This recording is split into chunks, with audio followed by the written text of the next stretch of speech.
Hello and welcome to Spectator TV.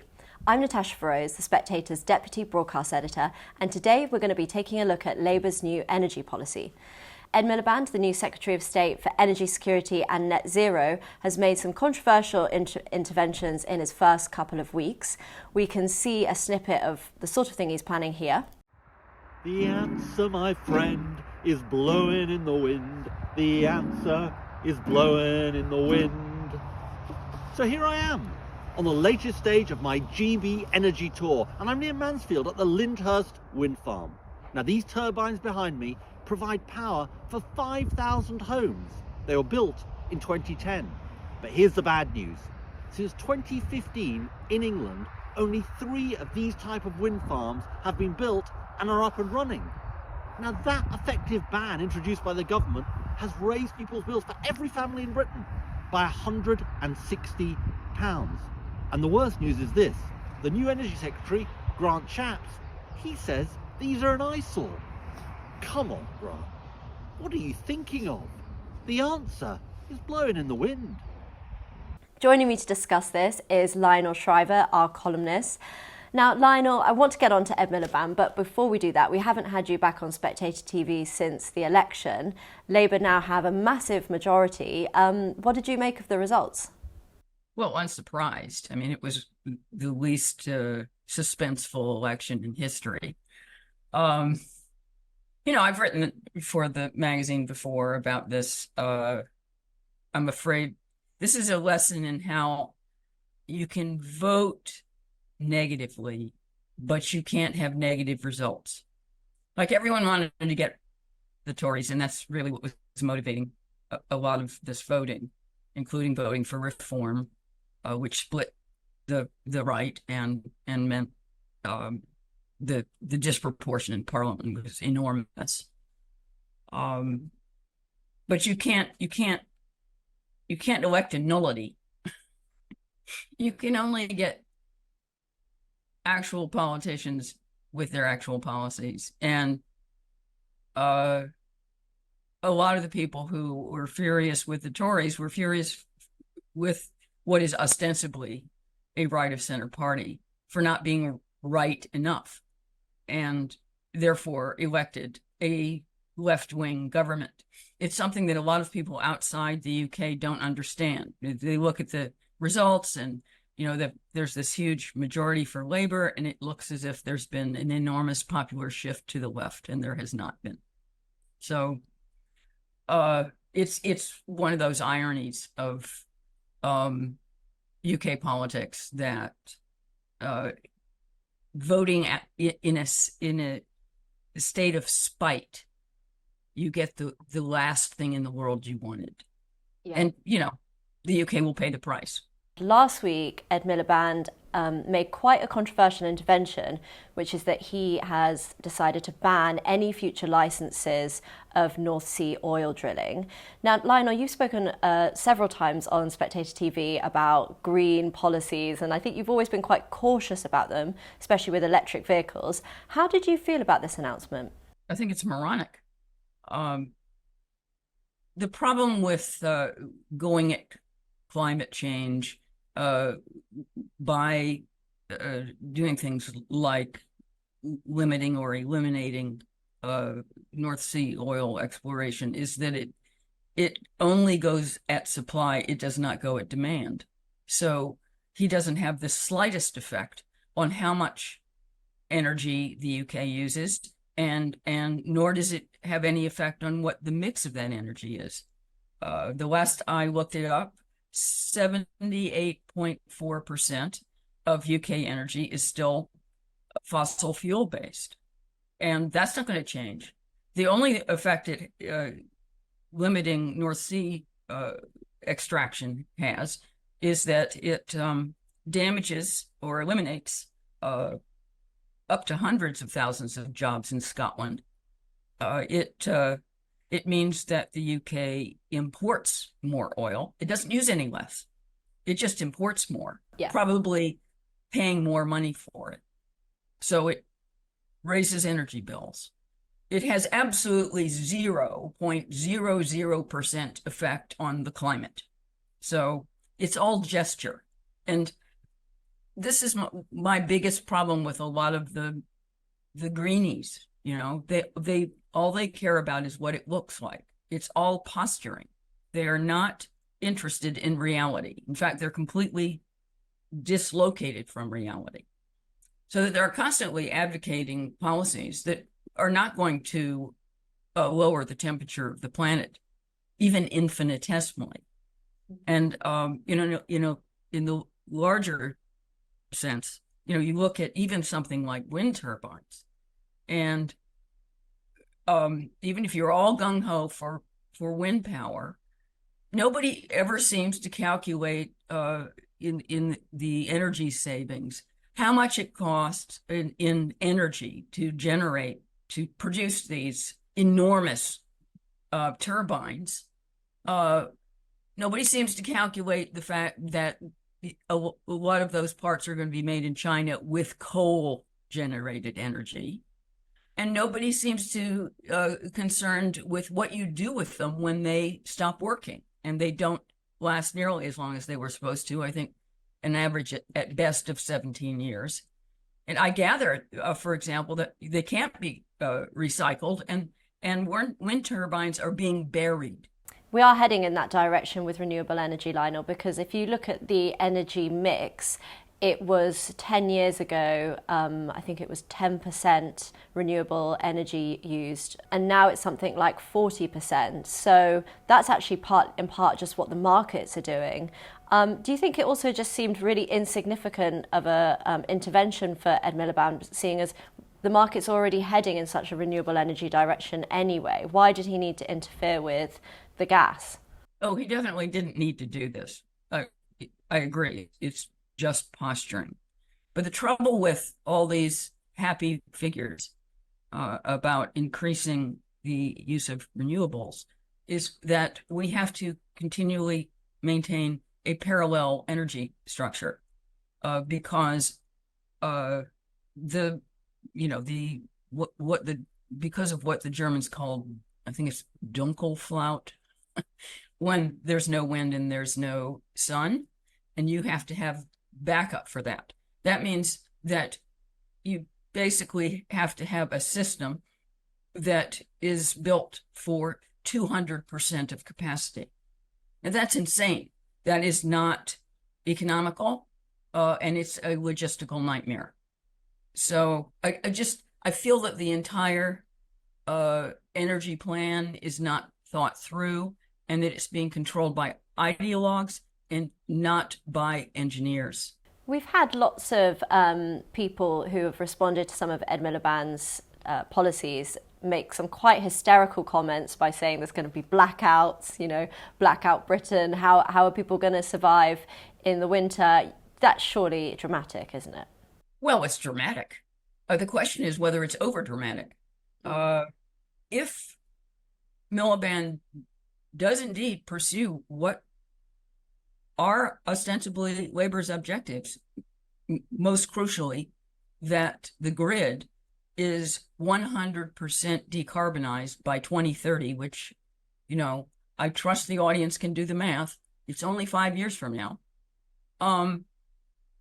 Then, yeah, we are talking about blackouts because that's impossible. That's flat out impossible. Why? Why is that impossible? Because the wind doesn't blow all the time and the sun doesn't shine all the time. But you can get reserves from renewable energy, can't you? It's a fantasy to go completely renewable for your grid. It's literally impossible. Lionel, it was interesting in the King's speech that nuclear wasn't brought up. I mean, this is actually 20% of our energy mix. What do you think about nuclear, and why do you think they left that out? Oh, I think it's baffling why it's left out. One of the reasons that people don't talk about nuclear more than they do is that it requires a great deal of advanced planning. You don't just turn them on. Oh, honey, would you pick me up a nuclear power plant on the way home? It doesn't work that way. You're a bit risky. And nobody's doing that planning. And by the way, we can blame the Tories for that too. Yeah. This lack of energy planning goes back 25 years. And and nobody's taken responsibility for it. This is partly a problem of the nature of democratic governance. It plays to short-termism. Who wants to make the financial sacrifice or the effort to plan for nuclear power plants that aren't ever going to come on during your tenure? And this is a problem, all over the world. But, and it's even worse in the United States, where it literally takes 25 years to get a nuclear power plant up and running because of all the regulatory hurdles. So, but it's a big mistake. I mean, if you do buy the whole climate change scenario, then nuclear is the way to go. I mean, it's carbon free, it's efficient, it is constant. It's that form of power generation has been demonized by some people on the left because of the odd accident, but by and large, it's pretty safe, and it's really confusing why, aside from the electoral reasons that I cited, it's confusing why the entire world isn't pursuing more nuclear. I don't get it. Yeah, and jobs from nuclear could be fantastic for Britain. But also, one of the things that we've been talking about in the office are green jobs and how much that could drive Britain's record low productivity growth at the moment. Don't you think maybe Ed Miliband's plans could create a lot of innovation, a lot of job creation, and ending the licenses in North Sea oil could bring an end to dated jobs and pave the way for some really innovative new green jobs? Well, they're not dated jobs. We're still using oil. We're going to be using oil for the foreseeable future. So just making sure that the UK doesn't produce any, it doesn't change that we're still going to be using it. We have heard about all these green jobs for many years now, and they simply don't manifest themselves. The wind industry and the solar industry has produced some jobs, but it's just not at scale. And, this is not my area of expertise. So I just read Ross Clark like everyone else. Don't we all? Actually, yeah, speaking of Ross Clark, I think one of the things that he picked up on in his piece about Ed Miliband was interesting. He said a quote from Ed Miliband's Commons speech, where he said, "Issuing new licenses in North Sea oil will ensure that the UK remains at the mercy of petrostates and dictators who control fossil fuel markets and is entirely incompatible with the UK's international climate change commitments," which I thought was interesting, given so many of the critiques for Ed Miliband's plans have been surrounded by the fact that Britain's going to have to import so much gas from places like Saudi Arabia. Yeah, I don't see how that makes the UK less vulnerable to petrostates. And it makes the UK more vulnerable. The logic is wanting. And the other thing that we might mention,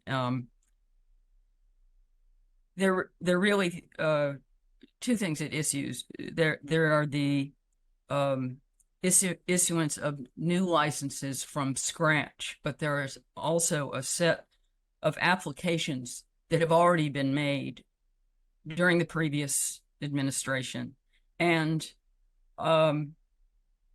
there's a question as to whether or not Miliband is going to tell these people who've already gone through the process of preparing bids, which I gather is very elaborate and extremely expensive, costs millions of pounds. Yeah. The question is whether or not he slams the door in their face also. And that was originally announced. It clearly backfired, and then the department said, oh no, we didn't mean that, we never said that. But one of the problems with saying to the companies who have gone through this process of making a bid, telling them no, they can sue, and quite legitimately. So that could end up costing a lot of money, and so will shutting down the North Sea in general, the UK gets a fair bit of money in taxes from North Sea. In fact, right now, the taxes are so high that they are driving companies out of the UK. This is the windfall tax. Yeah, the windfall tax is appalling. It's a 75%, and Labor wants to raise it to 78. And at a certain point, it's like, it's not any different than if you were a regular person being taxed at that rate. Why should you get out of bed for that kind of money? I wonder if Chancellor Rachel Reeves is in support of Ed Miliband's new policy, because presumably ending these licenses is just going to take a massive slash to these windfall taxes anyway, don't you think? Yeah, I mean, the Labor's going to have to get real at a certain point. They have, this was like any left-wing party. They have all these ideas. They are, as I noted, completely disconnected from reality. But reality has a way of winning. So on any number of points, they'll probably come around. Lastly, Lionel, I do have one question for you that we don't often talk about. I just wondered if there are any green policy initiatives that you are in support of, because I think we all seem to complain about them a lot, but maybe there's some that you would back. The green issue that really gets me going is plastics. And I would love to eliminate more plastics from my life, and like everyone else, have a hard time doing so. The plastic in the ocean thing I find incredibly upsetting. Mm. And this is a problem that just keeps getting worse. We do nothing but generate more plastic. It ends up, the recycling thing doesn't work.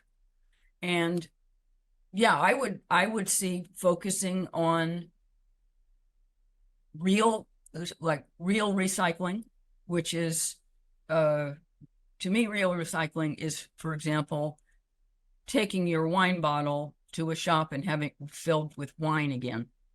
Yeah. Rather than smashing it up and melting it down. And I just think the entire system by which we consume products needs to be reassessed. So it's not that I'm hostile to all environmentalism.